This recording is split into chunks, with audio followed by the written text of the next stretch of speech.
You represent these 1,200, and the number is growing, this number of pastors who are suing Governor Newsom, correct? Yeah, up to 1,500 now. Up to 1,500, and it's wonderful to see. Respond to Governor Newsom's most updated order where he says, you know, churches can reopen as long as they keep their attendance under 100 or at 25% capacity.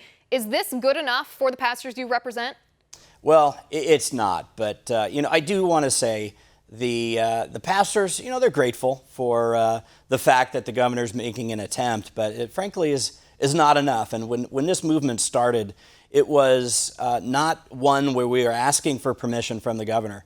It's simply one where the pastors are saying, we know we have a constitutional right to do this, but more importantly, there's a lot of people hurting.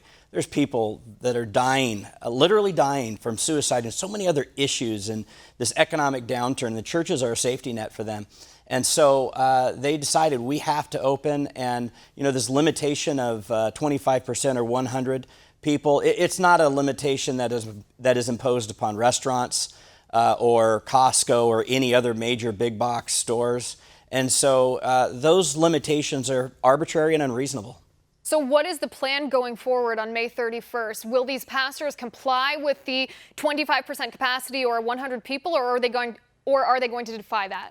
Well, you know, for a lot of pastors, they have a smaller church, and that's not going to be an issue for them.